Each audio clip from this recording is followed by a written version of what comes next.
Боевой континент – знаковое, топовое аниме, которое без сомнения оставило неизгладимый след в сфере китайского 3D аниме, или дунхуа. Качество графики и сюжета никого не оставят равнодушным. Поэтому возникает вопрос, какие еще крутые аниме создала та же студия, что отвечает за выпуск Боевого континента? Очевидно, они тоже должны быть на высоком уровне, как и Боевой континент. На самом деле таких аниме немало. Эта студия, Sparkly Animation Studio, создала довольно много крутых аниме, а также выпускает новые оригинальные аниме. Некоторые из них нам хорошо знакомы, а о других почти никто не слышал. Начнем, пожалуй, с самого последнего аниме студии «Пожиратель звезд». Много рассказывать не нужно, так как это произведение очень популярно. Многим оно понравилось не меньше, чем Боевой континент. События происходят в будущем. Изображен постапокалиптический мир, где бойцы сражаются с эволюционировавшими монстрами. Также присутствуют моменты с инопланетянами, и главный герой Луа Фэн отправится в открытый космос. В общем, аниме отличается очень масштабными событиями и невероятно зрелищными битвами.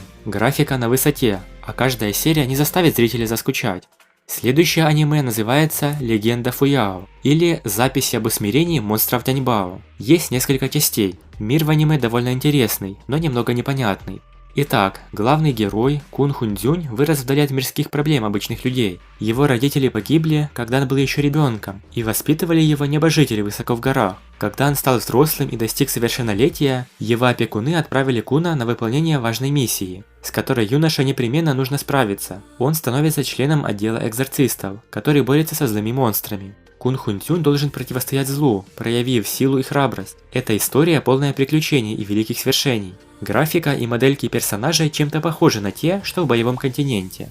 Второе очень известное аниме от создателей Боевого континента – это «Легенды и герои» или Вугэнцзы. Сейчас оно на паузе, но должно в скором времени возобновить трансляцию. Главный герой бросает вызов самим богам, которые тысячелетиями правили миром людей. Графика тоже крутая, битвы эпичные, сюжет довольно необычный, особенно в начале. Не похож на остальные известные аниме, можно сказать, на любителя.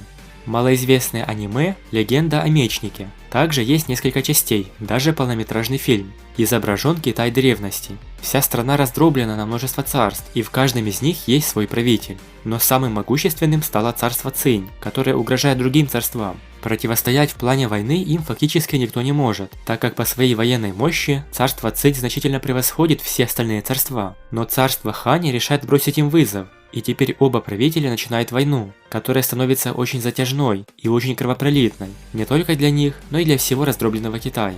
Это сюжет аниме «Легенда о мечнике. 9 небесных песен», в других произведениях история другая.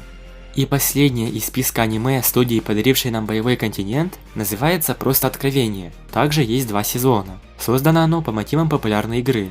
Главный герой Суэ Лу – один из мастеров, который владеет боевыми искусствами. Он долгое время тренировался и набирался опыта, стараясь стать сильнее и совершеннее во многих аспектах ведения боя. Суэ посвящает свою жизнь вечной борьбе. Он знает о том, что их мир наполнен различными монстрами и злобными созданиями, поэтому стремится одолеть их, чтобы стать самым сильным и смелым героем своего поколения. Мастер отправляется в морское путешествие, где встречает 2 сестер, и вместе они борются с монстрами.